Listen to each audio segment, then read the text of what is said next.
जय हिंद दोस्तों, मैं किशन आप सबका स्वागत करता हूं। शुरू करते हैं आज के डिफेंस समाचारों को। दोस्तों, भारत ने चुपचाप तरीके से और तेजी से एक ऐसा स्टेप उठाया है जो पाकिस्तान की पूरी मिलिट्री स्ट्रेटेजी को हिला सकता है। भारत ने देश भर में सैटेलाइट नेविगेशन जैमर्स और स्पूफर्स को बड़े पैमाने पर डिप्लॉय करना शुरू कर दिया है। और ये सिस्टम दोस्तों अब सिर्फ बॉर्डर एरिया तक सीमित नहीं है, बल्कि स्ट्रेटेजिक इंस्टॉलेशंस, मेट्रोस और की इंडस्ट्रियल हब्स तक फैल चुके हैं, यहाँ तक कि सेंट्रल और ईस्टर्न इंडिया तक। ये सिस्टम जीपीएस, ग्लोनास, गैलीलियो और बेडू जैसे सैटेलाइट नेविगेशन सिग्नल को जैम या स्पूफ कर सकते हैं। मतलब दुश्मन के ड्रोन्स, मिसाइल्स और स्मार्ट वेपन्स रास्ता भटक जाएंगे या बिल्कुल काम नहीं करेंगे। यहाँ पर मैं एक चीज और आपको बता दूं, ये इसलिए भी जरूरी था क्योंकि पाकिस्तान की जो मिलिट्री क्षमता है, चाहे वो चाइनीज ड्रोन हो या फिर पीजीएम वेपन्स हो या फिर सर्विलांस एसेट्स, पूरी तरीके से सैटेलाइट नेविगेशन पर चलते हैं। और अब भारत ने उसी कमजोरी को पकड़ लिया है। ये स्टेप पाकिस्तान के लिए एक नाइटमेयर सिनेरियो के जैसा है। और जैसे ही भारत का जोन बेस्ड जैमर कवरेज बढ़ता है, पाकिस्तान के कई हाईटेक सिस्टम ब्लाइंड हो जाएंगे। चाहे वो लॉइटरिंग मिशन हो, जीपीएस गाइडेड आर्टिलरी हो, क्रॉस बॉर्डर ड्रोन सर्विलांस हो, सबकी एक्यूरेसी जीरो हो जाएगी। और दोस्तों, ये सिर्फ पाकिस्तान को काउंटर करने की स्ट्रेटेजी नहीं है, बल्कि भारत के क्रिटिकल इंफ्रास्ट्रक्चर सिक्योरिटी का हिस्सा है। और भारत के major metros, nuclear sites, defence corridors, industrial hub और सैटेलाइट कम्युनिकेशन सेंटर्स को नॉन काइनेटिक वॉरफेयर से बचाने के लिए ये कवरेज लाइफलाइन दी गई है। बात साफ है दोस्तों, भारत ने इलेक्ट्रॉनिक वॉरफेयर का वो गेम खेल दिया है जिसे समझने में पाकिस्तान को अभी कुछ वक्त लगेगा। सैटेलाइट नेविगेशन जैमर्स की ये डिप्लॉयमेंट आने वाले सालों में भारत की नेशनल सिक्योरिटी आर्किटेक्चर को एक नई परत देगी, एक ऐसी परत जो दिखती नहीं है लेकिन काम सबसे ज्यादा करती है।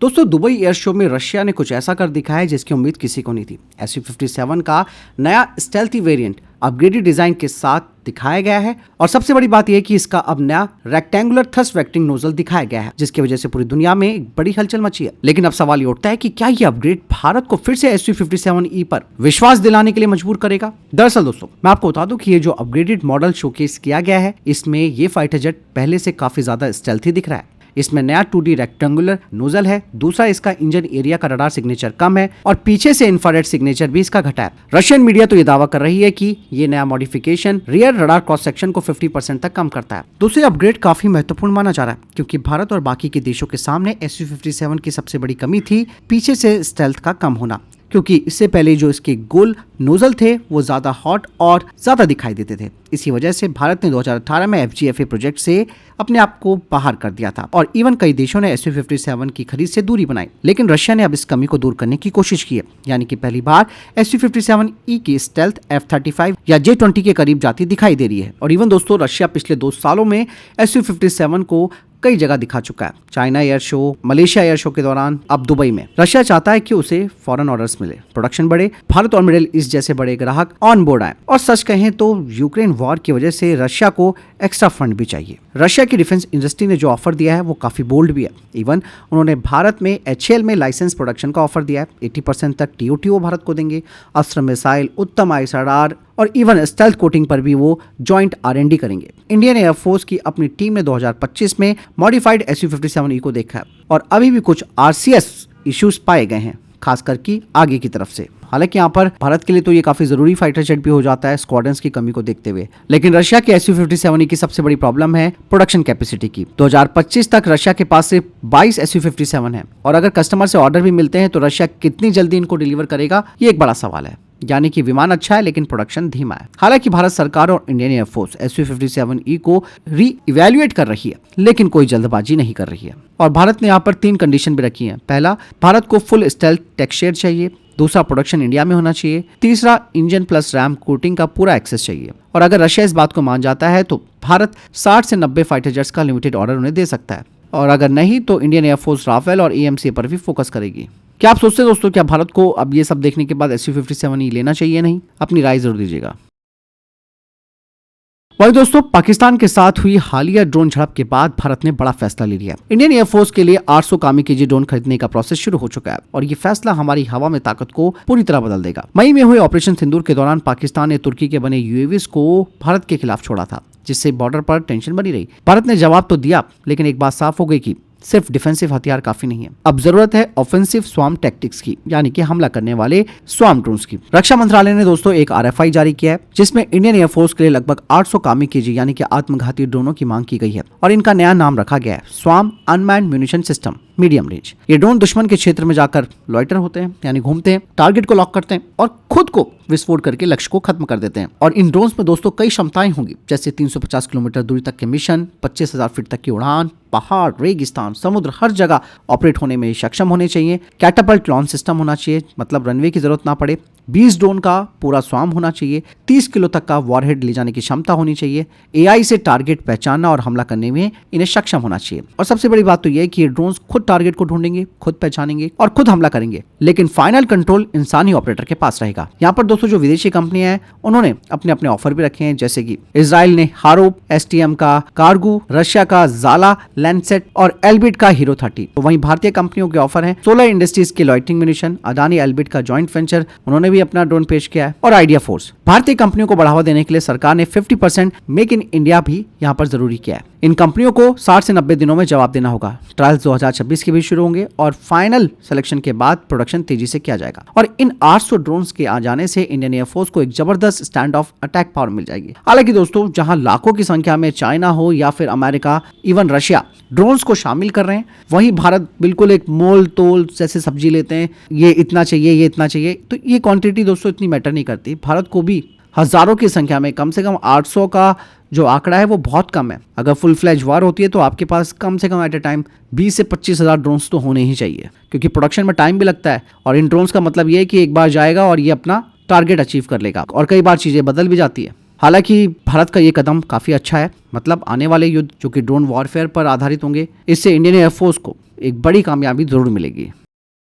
इसके अलावा दोस्तों पिछले हफ्ते चेन्नई में हुए डिफेंस एंड टेक्नोलॉजी एक्सपो 2025 में एक फोटो देखी गई है जो स्पेशली रेड एडिट पर पोस्ट की गई है, और इस फोटो में लिखा हुआ है इंडियन MIRV। इस फोटो में एक बड़ा MIRV टेक्नोलॉजी का नीला बैनर दिख रहा है और इसके नीचे एक मिसाइल के अंदर वाले सेक्शन का पेलोड बस भी रखा गया है। इसमें गोल गोल ऑरेंज सर्कल्स बने हैं, जिन्हें देखकर अंदाजा होता है कि ये मल्टीपल वॉरहेड डिप्लॉयमेंट कॉन्फ़िगरेशन है। कुछ एक्सपर्ट्स इसे देखकर कह रहे हैं कि ये लेआउट अमेरिका की ट्राइडेंट 2D5 मिसाइल जैसा लगता है, जिसमें 8 MIRVs लगाए जा सकते हैं। हालांकि दोस्तों ये मॉडल बिल्कुल उसी टेक्नोलॉजी जैसा दिख रहा है जिसका भारत ने मार्च 2024 में मिशन दिव्यास्त्र में सफल टेस्टिंग की थी। हालांकि डिफेंस एक्सपर्ट्स कह रहे हैं कि ये पूरी मिसाइल नहीं है, बल्कि एक मॉडल है। DRDO ने पहले भी इस तरीके के डमी दिखाए हैं। अग्निवीर मार्क 2 में 2 से 3 MIRVs ही आ पाएंगी, ना कि 8। लेकिन फोटो में जो 8 विंग्स वाला लेआउट दिख रहा है उसने बहस भड़का दी है। हालांकि कई बार DRDO के अधिकारियों ने इंटरव्यू में भी कहा है कि अभी शुरुआत 3 MIRV से होगी, लेकिन डिजाइन स्केल अप हो सकता है। और ऐसे में ही ये बात साफ लग रही है कि